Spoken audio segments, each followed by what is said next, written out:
የቀድሞ የአርሰናሉ አሰልጣኝ አርሰን ቬንገር አርሰናሎች በመልሱ የፓሪስ ሰን ዠርመን ጨዋታ ፓሪሲያኑ ሊያሸንፉ የሚችሉበት መንገድ አለ እያሉ ነው እንመለከተዋለን። የፓሪስ ሰን ዠርመን ኮከብ ኦስማን ዴምቤሌ ይሰለፋል አይሰለፍም እየተባለ ይገኛል። በተጫዋቾች ጉዳት ላይ ስፔሻላይዝድ ያደረጉ የሕክምና ባለሙያዎች አስገራሚ አስተያየቶችን እየሰጡ ነው። ኦስማን ዴምቤሌ ጉዳት ምን እየተባለ ነው? እሱንም ታደምጣላችሁ። ከኦስማን ዴምቤሌ ጉዳት ባሻገር ሌላ አዲስ አሳሳቢ ትኩስ ጉዳት ገጥሟቸዋል እየተባለም ነው። አዲስ ጉዳት የገጠመው ተጫዋች ማን ነው? ታደምጡታላችሁ። የጨዋታው ተጠባቂ ቋሚ አሰላለፍ ይፋ ሆኗል። ስለሱም የምንነግራቸው ነገር ይኖራል። የተከበራችሁ የኪንግስማን ሪቨርስ የዩቲዩብ ቻናል ተከታታዮች እንግዲህ መረጃዎቻችንን ላይክ፣ ሼር፣ ሰብስክራይብ በማድረግ ቤተሰብ እንድትሆኑ በአክብሮት እንጋብዛችኋለን። የቀድሞ የአርሰናሉ ዝነኛ አሰልጣኝ አርሰን ቬንገር ፓሪስ ሰን ዠርሜን ቀጣይ በፓርክ ደ ፕራንስ ዛሬ በሚያደርጉት ጨዋታ የአእምሮ ችግር ሊገጥማቸው ይችላል እያሉ ነው። ፓሪሲያኑ ከአንድ ሳምንት በፊት በመጀመሪያ ዙር ግማሽ ፍጻሜ ጨዋታ በኦስማን ዴምቤሌ ብቸኛ ጎል ኤምሬትስ ላይ አሸንፈው መውጣታቸውና ገና በአራተኛ ደቂቃ በተቆጠረው ግብ ማሸነፋቸው የሚታወስ ነው። ፓሪሲያኑ አሸንፈው መሪነትን ይዘው የወጡት አርሰን ቬንገር ሲናገሩ ይህ ቡድን ከዚህ ቀደም ጥቅምት ወር ላይ 2-2 በሆነ ውጤት በሚካኤል አርቴታ ልጆች ተሸንፈው ነበር። ነገር ግን በዚያ ቡድን ውስጥ ኦስማን ዴምቤሌ አልነበረም ሲሉ ለቢን ስፖርት ይናገራሉ። በዚህ ጨዋታ ሉዊስ ኤንሪኬ ኦስማን ዴምቤሌ ወደ ልምምድ ቦታ አርፍዶ በመምጣቱ ቀጥቶት ነበረ። በዚያ ጨዋታ አልተሰለፈም ነበር ሲሉም ያስታውሳሉ። ሉዊስ ኤንሪኬ በዚህ ዓመት ካደረጓቸው ትልቅ ስራዎች መካከል አንደኛው ኦስማን ዴምቤሌን መቅጣታቸው ነው። የቅጣት ተጫዋቹ እንዲነቃና ለትልቅ ስኬት እንዲነሳሳ ምክንያት ሆኖታልም ይላሉ ፈረንሳዊ አሰልጣኝ አርሰን ቬንገር። በመሃል ሜዳው ላይ የሉዊስ ኤንሪኬው ቡድን ከጥቅምት ወሩ በኋላ ብዙ እንደተሻሻሉ ያነሳሉ። ጆዋ ኔቪዝ፣ ፊቲኒያና የፋቢያን ሩይዝ ጥምረት በአማካኝ ስፍራው ላይ የበለጠ የበላይነትን ሰጥቷቸዋልም ብለዋል። በመስመር በኩል የሚከላከሉት ኑኖ ሜንዴሽና አሽራፍ ሀኪሚ በሻምፒዮንስ ሊጉ ጥሩ የሚባል ጊዜን እያሳለፉ ይገኛሉ ሲሉ አርሰን ቬንገር ተደምጠዋል። አርሰን ቬንገር ሲናገሩ ፓሪስ ሰን ዠርሜን አሁን የአእምሮ ችግር ይገጥማቸዋል ብለው ነው የሚተነበዩት። ለዚህ ደግሞ ምክንያቱ በመጀመሪያ ዙሪያ ያስመዘገቡት ውጤት ነው።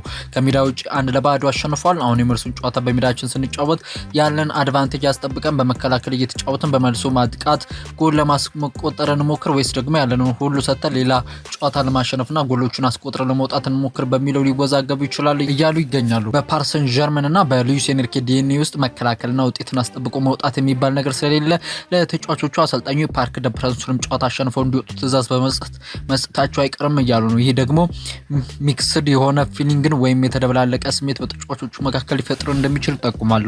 ይህ ለአርሰናል ጥሩ የሚባል ነገር ነው። ተጫዋቾቹ መሀል ላይ ሊወዛገቡ ይችላሉ። ያለንን ውጤት አስጠብቀን ወይንስ ደግሞ አጥቅተን ተጫውተን እናሸንፍ በሚለው ሲምታቱ፣ አርሰናል ግን የሆነ የጨዋታ አርዳድ ነው ያለው። ወደ ፓርክ ደ ፕራንስ ማምራትና ጨዋታው ላይ ጎል ማስቆጠር አሸንፎ መውጣት ብቸኛ ዓላማቸው ስለሚሆን ለአርሰናሎች ቀላል ይሆናል። እናም የተሻለውን አድቫንቴጅ መድፈኞች ይዛሉ ሲሉ አርሰን ቬንገር ተንብየዋል። ከፓሪስ ሰን ዠርሜን ጋር በተገናኘ በመጀመሪያ ዙር ጨዋታ 7ኛው ደቂቃ ላይ ቱጫ መሳሳብ ገጥሞት ተጎድቶ የወጣው ኦስማን ዴምቤሌ መሰለፍ አለመሰለፉ ነገር አሁንም አልተረጋገጠም። ነገር ግን የስፖርት ሳይንስ ተመራማሪዎች ኦስማን ዴምቤሌ መሰለፍ አጠራጣሪ እንደሆነ ይገልጻሉ። ስቴፈን ስሚዝ የተባለ ኪትማን ላቦራቶሪ ውስጥ በተጫዋች ጉዳት ላይ ስፔሻላይዝድ ያደረገ ሰው ኦስማን ዴምቤሌ በቀጣዩ ጨዋታ ቋሚ ሆኖ የመሰለፍ እድሉ እጅግ ጠባብ ነው ሲል ለዩናይትድ ኪንግደሙ የሜትሮ ጋዜጣ ትንበያ ሰጥቷል። ግሬድ ወይም 1 ወይም ደረጃ 1 የተባለ 25 ጉዳት እንኳ ቢሆን በዚህ አጭር ጊዜ ውስጥ በአንድ ሳምንት ውስጥ አገግሞ ወደ ሜዳ በቋሚነት የመሰለፍ እድሉ እጅግ ጠባብ ነው ሲሉም ተናግረዋል። እኔ ከኦስማን ዴምቤሌ ጋር በተገናኘ በዚህ ጨዋታ ቋሚ ሆኖ የመሰለፍ እድሉ የማይሆን ወይም አንላይክሊ በሚለው ካታጎሪ ውስጥ መድበዋለሁ ብለዋል። ተጫዋቹን ለማስገባት የክለቡ ስታፍ አባላትና አሰልጣኙም ሪስክ ይወስዳሉ ብዬ አላስብም ሲሉ ተደምጧል። ኦስማን ዴምቤሌ በዚህ ውድድር ዓመት ለፓሪስ ሰን ዠርሜን በሻምፒዮንስ ሊግ ውድድሮች 11 ጎሎች ላይ ተሳትፏል። 8 ጎል አስቆጥሮ 3 አሲስቶችን ማስመዝገብ ችሏል። በቀጣዩ ጨዋታ በአርሰናሉ መርሃ ግብር የማይሰለፍ ከሆነ ይህ ለመድፈኞቹ እጅግ ጥሩ የሚባል ዜና ነው።